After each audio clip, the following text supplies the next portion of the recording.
अवधूत चिंतन श्री गुरुदेव दत्त श्री स्वामी समर्थ.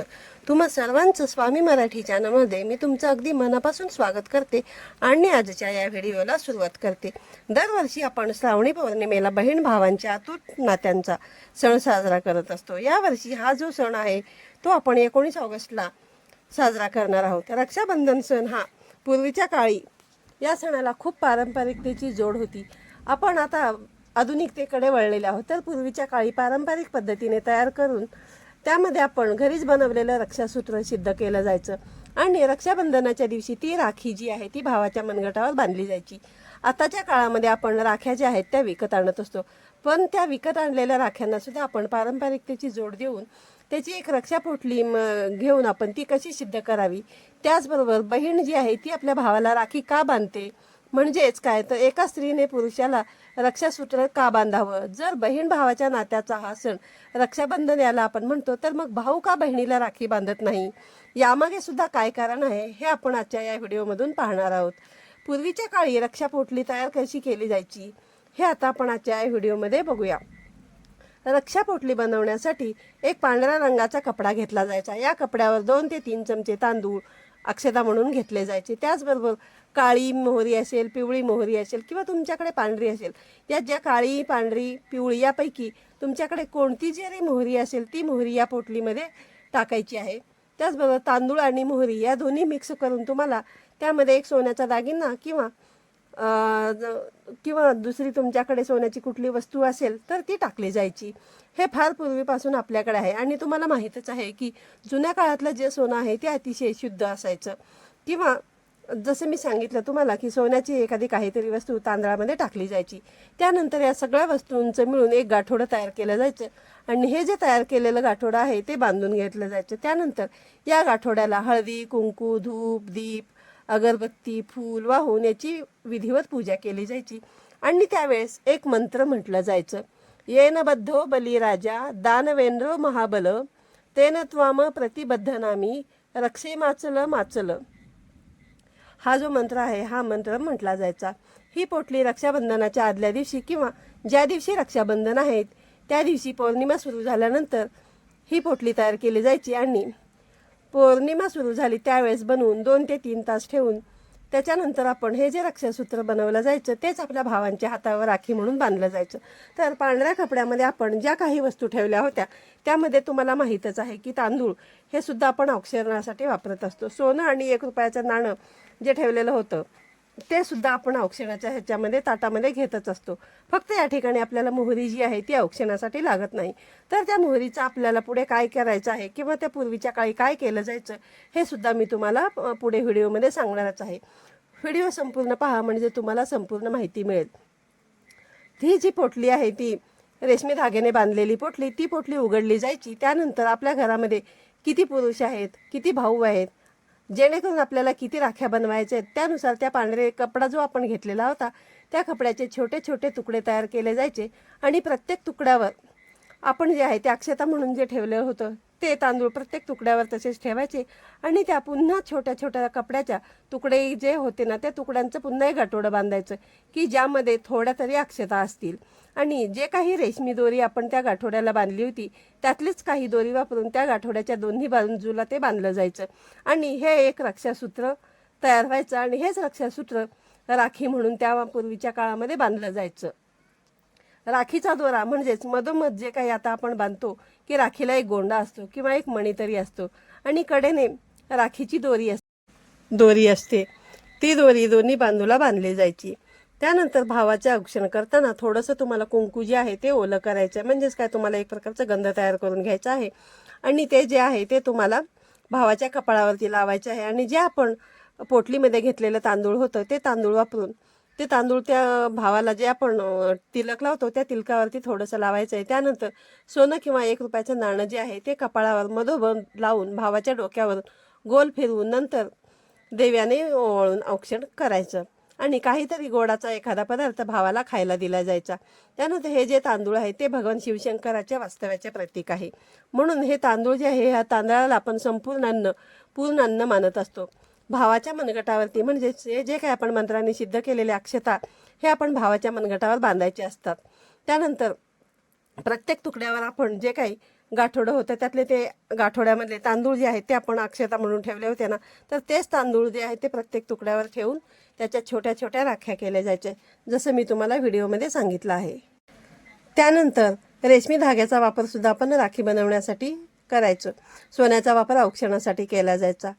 आणि ज्या काही आता राहिल्या पोटलीमधल्या त्या मोहरी शिल्लक राहिल्या, तर ह्या मोहरीचा जो वापर आहे त्या मोहरीचा वापर आपण भावाची दृष्ट काढण्यासाठी करायचा आहे. आणि पूर्वीच्या काळी सुद्धा त्यासाठीच केला जायचा. म्हणजेच काय, राखी बांधून झालं की औक्षण करून झाल्यानंतर त्या मोहऱ्या ज्या आहेत त्या मोहऱ्या भावाच्या डोक्यापासून ते पायापर्यंत 7 वेळा उतरवल्या जायच्या आणि नंतर त्या लांब फेकून दिल्या जायच्या, जेणेकरून त्या व्यक्तीला आपण, म्हणजेच काय, ज्या व्यक्तीला आपण सूत्र बांधलेलं आहे किंवा रक्षाबंधनाचा जो धागा बांधलेला आहे, राखी बांधलेली आहे, आपला जो भाऊ आहे, त्या भावा वाईट लोकांपासून, वाईट नजरेंपासून रक्षण व्हावं या अर्थाने हे मोहरीची दृष्ट काढली जायची. आताच्या या काळामध्ये आपण आधुनिकतेकडे वळलेले आहोत. तर मग आपण रक्षापोटली कशी बनवू शकतो, तर याच पद्धतीने सेम पांढऱ्या रंगाचं कापड किंवा तुम्ही एक लाल रंगाचा कपडा घेतला तरी सुद्धा चालेल. कारण आता राख्या ज्या आहेत त्या आपण घरी नाही बनवत, तर त्या राख्या ज्या आहेत त्या आपण बाहेरून विकत आणत असतो. तर मग कपड्यामध्ये मग ते लाल असेल किंवा पिवळा असेल किंवा मग पांढरा असेल, तुम्ही कोणत्याही कलरची पोटली या ठिकाणी किंवा एखादा कपडा तुम्ही या ठिकाणी घेऊ शकता. त्यामध्ये आपल्याला साधारणतः पूजेसाठी तुम्हाला किती अक्षता लागतील इतके तांदूळ आणि 1-2 चमचे मोहरी या ठिकाणी घ्यायचं आहे. त्यामध्ये त्या ज्या अक्षता घेतलेल्या आहेत त्या आपण औक्षणासाठी वापरणार आहोत. किंवा मग एक जे नाणं जे काही तुम्ही घेणार असाल किंवा 1 रुपयाचं नाणं घेणार असाल, सुपारी घेणार असाल किंवा सोन्याचा एखादा दागिना घ्यायचा असाल, हे सर्व तुम्हाला त्या पोटलीमध्ये टाकायचं आहे.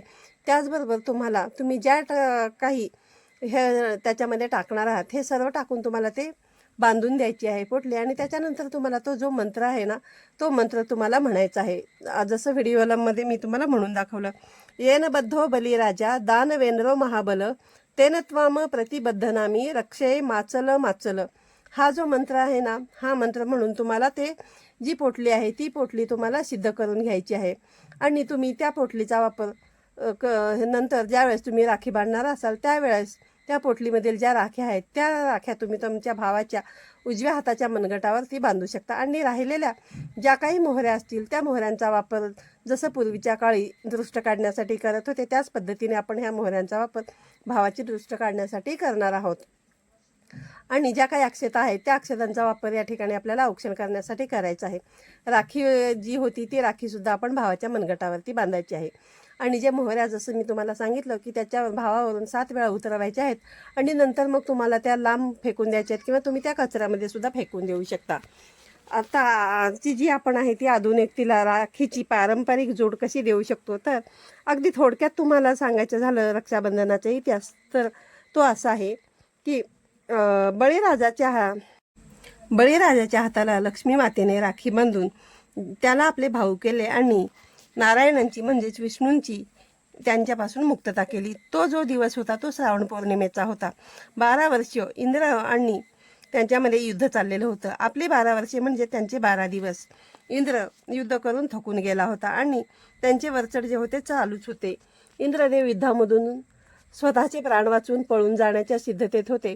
इंद्राची हे व्यथा ऐकून इंद्राणी गुरूंना शरण गेली. गुरु बृहस्पती ध्यान लावून इंद्राणीला म्हणाले, जर तू आपल्या पतिव्रतेच्या बळाचा उपयोग करून हा जर संकल्प केलास की माझे पतिदेव सुरक्षित राहावेत आणि इंद्राच्या उजव्या मनगटावर एक धागा बांधलास तर इंद्र युद्ध जे आहे ना ते युद्ध जिंकेल. आणि हे असं बांधल्यानंतर युद्ध जिंकलं आणि इंद्र जो आहे तो युद्धामध्ये विजयी झाला. आणि इंद्राणीने जो संकल्प केला होता तो या ठिकाणी तिचा साकार झाला. येन बद्धो बलिराजा दानवेंद्रो महाबल तेन त्वाम प्रतिबद्धनामी रक्षे माचल माचल. हे जे अर्थ आहे, हे जे बारीक रक्षासूत्र, या मंत्राचा अर्थ असा आहे की हे जे बारीक रक्षासूत्र महाशक्तिशाली असुराज बळीला बांधले होते तेच मी तुम्हाला या ठिकाणी बांधत आहे. तुमचे रक्षण हो आणि हा धागा तुटू नये, तुमचे सदैव रक्षण हो, असा या मंत्राचा अर्थ होतो. भविष्यपुराणामध्ये सांगितल्याप्रमाणे रक्षाबंधन हे मूळचे राजा महाराजांसाठीचे होते. राखीची एक नवीन पद्धत इतिहास पुरातन काळापासून चालू झाली. यामागचं शास्त्र काय आहे हे मी तुम्हाला सांगते. राखी पौर्णिमेच्या अर्थातच की रक्षाबंधनाच्या दिवशी वातावरणामध्ये यमलहरींचे प्रमाण जे आहे ते जास्त प्रमाणामध्ये असते. म्हणजेच काय, तर पुरुषांच्या देहामध्ये जास्त प्रमाणामध्ये विकसित होत असतात ह्या लहरी. याच कारणास्तव यमदूत किंवा यमराज यांना प्रत्यक्ष चित्र साकारतेच्या दृष्टीने साकारताना आपण एक पुरुष म्हणून पाहत असतो. पुरुषांच्या देहामध्ये यमलहरींचा प्रवास चालू झाला की त्यांची सूर्यनाडी जागृत होते आणि या जागृत झालेल्या सूर्यनाडीच्या आधारे देहातील रजतमाची प्रवृत्ता जी आहे ती वाढून यमलहरी ज्या आहेत त्या पूर्ण शरीरामध्ये प्रवेश करतात आणि जीवांच्या प्रवेश केल्यानंतर देहामध्ये यमलहरींचे प्रमाण जर 30% जास्त असेल तर प्राणाला सुद्धा धोका उद्भवण्याची शक्यता असते. म्हणून पुरुषामध्ये असलेल्या शिवतत्वाला जागृत करून जीवाच्या सूक्ष्म नाडीची अशी जागृती करून प्रत्यक्ष शक्तिबीजाद्वारे म्हणजेच बहिणींद्वारे प्रवाहित होत असलेल्या यमलहरींना तसेच त्यांना प्रत्यक्ष कार्य करण्यासाठी सहाय्य करणाऱ्या सूर्यनाडीला राखीचे बंधन घालून शांत करण्यात येतो. भावनिक महत्त्व काय आहे तर रक्षाबंधन या दिवशी बहिणीने भावाच्या हाताला राखी बांधायची असते आणि त्यामागे भावाचा उत्कर्ष व्हावा आणि भावाने बहिणीचे रक्षण करावे ही भूमिका असते. बहिणीने भावाला राखी बांधण्याहून जास्त महत्त्वाचं आहे की एखाद्या तरुणाने म्हणजेच पुरुषाने एखाद्या तरुणीकडून किंवा स्त्रीकडून राखी बांधून घेणे. त्यामुळे त्यांचा विशेषतः तरुणांचा आणि पुरुषांचा जो स्त्रीकडे पाहण्याचा दृष्टिकोन आहे तो पलटतो. जर पुरुषांच्या शरीरामध्ये स्त्रिया ज्या आहेत त्या शक्तिरूपी आहेत, त्यामुळे पुरुषांच्या शरीरामध्ये ज्या काही यमलहरी तयार होतात त्यांना रोखण्याची क्षमता या स्त्रियांमध्ये असल्यामुळे एक मुलगी किंवा एक बहीण किंवा एक स्त्री पुरुषाच्या मनगटावर राखी बांधते, ती सुद्धा उजव्या हाताच्या मनगटावर. तर यावर्षी भद्राकाळ जो आहे तो सोमवारच्या सकाळी 5:53 सुरू होणार असून दुपारी साधारणतः तो 1:30 वाजेपर्यंत आहे. हे मी तुम्हाला मागच्या व्हिडिओमध्ये सांगितलेच आहे. आणि त्यानंतर संध्याकाळी 7 वाजेच्या दरम्यान म्हणजेच काय 7 ते 7:30 अशा कालावधीच्या दरम्यान पंचक सुद्धा आहे. तुम्हाला एकदम सूर्यास्त होण्याच्या वेळेला किंवा एकदम अंधार पडण्याच्या वेळेला आपण भावाला राखी बांधायची नाहीये. थोडंसं उशिरा बांधलं तरी चालेल. उशिरा म्हणजे काय, रात्री 9:05 बांधायचा वेळ आहे. पण एकदा जर तुम्ही दुपारी हे भद्राकाल संपला तर त्याच्यानंतर तुम्ही जे आहे ते तुम्ही या ठिकाणी राखी बांधून शकता. आणि जर तुमचं ह्या जर रक्षाबंधनाचा सण आहे दुपारीच जर साजरा केला असेल तर तुम्ही सूर्यास्ताची वेळ जी आहे ती नक्कीच टाळू शकाल. आणि एकदम असं की 12-12:30 दरम्यान किंवा 7-7:30 दरम्यान म्हणजेच काय धार्मिक वेळेनुसार काही वेळा ज्या आहेत त्यामध्ये आपण पाळतच असतो. बंधन असतंच आपल्याला वेळेचं. साधारणतः 9 वाजेपर्यंत तुम्ही ही जी राखी आहे ती राखी तुम्ही तुमच्या भावाला जी आहे ती बांधू शकता. औक्षणाच्या ताटामध्ये आपल्याला गंध, अक्षता, 1 रुपयाचं नाणं, सुपारी किंवा सुपारीऐवजी सोन्याचा एखादा दागिना ओवाळण्यासाठी तुम्हाला या ठिकाणी घ्यायचा आहे किंवा तेलाचा किंवा तुपाचा दुहेरी वात असलेला दिवा या ठिकाणी तुम्हाला घ्यायचा आहे. दिवा घेताना तुम्हाला शक्यतो तो तेलाचा किंवा तुपाचाच घ्यावा. दोन्ही मिक्स या ठिकाणी तुम्हाला करायचं नाहीये. दिव्यामध्ये तुम्ही तेल किंवा तूप जे काही टाकणार असाल ते थोडंसं जास्तीचं टाका. म्हणजे काय होईल की जेणेकरून हा जो दिवा आहे तो तुम्हाला सारखा सारखा लावावा लागणार नाही. त्यानंतर एखादा गोडाचा पदार्थ जो आहे तो तुम्ही या ठिकाणी मिठाई घेऊ शकता किंवा मग सोमवार असल्यामुळे बऱ्याच जणांचे उपवास सुद्धा असतील तर मग तुम्ही उपवास असेल तुमच्या भावाचा तर त्या ठिकाणी तुम्ही सुकामेवा सुद्धा घेऊ शकता. सुकामेवा म्हणजे काय, ही एक प्रकारची फळेच असतात, ती तुम्ही तुमच्या भावाला देऊ शकता. किंवा मग तुमच्या घरामध्ये जर लहान मुलं असतील आणि तर त्यांना मिठाई खायची नसेल, काही चॉकलेट वगैरे खायचं असेल तर त्याच्याऐवजी तुम्ही त्या दिवशी त्यांना समजावून सांगा आणि त्यांना तुम्ही महत्त्व पटवून द्या सुकामेव्याचं. आणि सुकामेवा किंवा मग घरी उद्या नारळी पौर्णिमा पण आहे, त्या निमित्ताने मग तुम्ही एखादा घरच्या घरी गोडाचा पदार्थ किंवा नारळी भात पण तुम्ही या ठिकाणी बनवू शकता आणि तो तुम्ही तुमच्या मुलाबाळांना खायला देऊ शकता.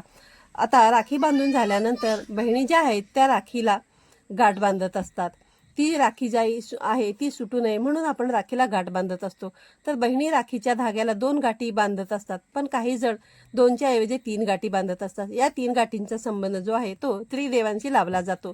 या 3 गाठी म्हणजेच ब्रह्मा, विष्णू, महेश यांना स्मरून त्या बांधल्या जातात. या जगाचा सांभाळ करणाऱ्या त्रिदेवता आहेत, त्यांनी सुद्धा आपल्या भावाचे रक्षण करावं, त्यांच्यावर कृपादृष्टी आपल्या भावावरती त्या त्रिदेवांची व्हावी म्हणून त्यांच्या स्मरणार्थ या 3 गाठी ज्या आहेत त्या बांधल्या जायच्या. त्यानंतर दुसरा जो तर्क आहे तो म्हणजे की मनगटावर बांधलेल्या गाठींचा हा संबंध पवित्र नात्याच्या ऋणानुबंधाशी सुद्धा असतो. पहिली गाठ जी आहे ती भावाच्या दीर्घायुष्यासाठी असते, दुसरी गाठ जी आहे ती बहिणीच्या दीर्घायुष्यासाठी आणि जी तिसरी गाठ असते ही भावा बहिणींच्या नात्यामध्ये गोडवा आणण्यासाठी बांधली जाते. ही राखी बांधण्याची आपली प्रथा आहे. आता आपण जाणून घेऊया की औक्षणाचं ताट कसं तयार करावं. हे ताट तुम्ही चांदीचं, पितळेचं, स्टीलचं, तांब्याचं कोणतंही घेऊ शकता किंवा मग तुमच्याकडे जे काही उपलब्ध असेल त्यातलं तुम्ही ताट या ठिकाणी औक्षणासाठी घेऊ शकता. त्यामध्ये तुम्हाला थोडंसं कुंकू जे आहे त्याच्यामध्ये पाणी टाकून ते तुम्हाला ओलसर करून घ्यायचं आहे. म्हणजेच काय तर या ठिकाणी तुम्हाला गंध तयार करून घ्यायचा आहे. या ठिकाणी गंध तयार करताना तो जास्त घट्टही करायचा नाही किंवा जास्त पातळही करता नाही. जर पातळ झालं तर तो खाली ओघळून येईल. त्यामुळे तुम्हाला हे थोडंसं मध्यम प्रकाराच्या या ठिकाणी तुम्हाला गंध तयार करून घ्यायचा आहे. त्यानंतर ज्या अक्षता आपण पोटलीमध्ये ठेवलेल्या आहेत त्या अक्षता या ठिकाणी तुम्हाला घ्यायच्या आहेत किंवा मग तुम्हाला जर आणखीन अक्षता लागणार असतील तर तुम्ही त्या अक्षता सुद्धा या ठिकाणी घेऊ शकता. त्यानंतर 1 रुपयाचं नाणं किंवा सुपारी या ठिकाणी तुम्ही घेऊ शकता. सुपारीऐवजी तुमच्याकडे एखादा सोन्याचा दागिना असेल तर तो सुद्धा तुम्ही या ठिकाणी घेऊ शकता. त्यानंतर जसं मी तुम्हाला सांगितलं की तेलाचा किंवा तुपाचा दिवा त्यामध्ये 2 वातींची एक वात तयार केलेली असावी. म्हणजेच काय तर दुहेरी वात या ठिकाणी तुम्हाला घ्यायची आहे. 2 वाती घेऊन त्या दोन्ही वातीची एकच वात तुम्हाला या ठिकाणी तयार करायची आहे. तेल किंवा तूप या ठिकाणी तुम्ही काहीही वापरू शकता. फक्त तेल आणि तूप जसं मी तुम्हाला सांगितलं तसे ते दोन्ही तुम्हाला एकत्र करायचे नाही आहेत. हा सण साजरा करताना मग एखादा गोडाचा पदार्थ मिठाई जसं मी सांगितलं किंवा तुम्हाला नारळी भात असेल, बाजारातली विकतची मिठाई असेल किंवा घरीसुद्धा तुम्ही नारळाच्या वड्या वगैरे बनवू शकता किंवा मग उपवास असेल तर सुकामेवा घेऊ शकता, फळांचे काप असतील ते घेऊ शकता. त्यानंतर नारळी पौर्णिमा आहे म्हणून जसं मी तुम्हाला सांगितलं नारळी भातसुद्धा गोडाचा पदार्थ म्हणून आपण आपल्या घरच्या घरी तयार करायला काहीच हरकत नाही. त्यानंतर औक्षणाच्या ताटामध्ये सुका मेवा जो आहे तो ठेवा तुम्ही, जेणेकरून उपवास असेल तर मी हे खात नाही, माझा उपवास आहे असं म्हणण्याऐवजी मिठाई किंवा सुकामेवा हे दोन्ही जे आहेत ते तुम्ही ताटामध्ये ठेवा. त्याचबरोबर तुम्ही ज्यावेळेस ओवाळता भावाला त्यावेळेस भावाच्या डोक्यावरती टोपी असावी किंवा रुमाल ठेवावा किंवा फेटा पगडी यासारखं काहीतरी ठेवावं, जेणेकरून आपलं केस जे आहे ते झाकलेलं असावं. याचा अर्थ असा होतो की मग आपल्या डोक्यावर सुद्धा आपल्याला काहीतरी घालायचं आहे.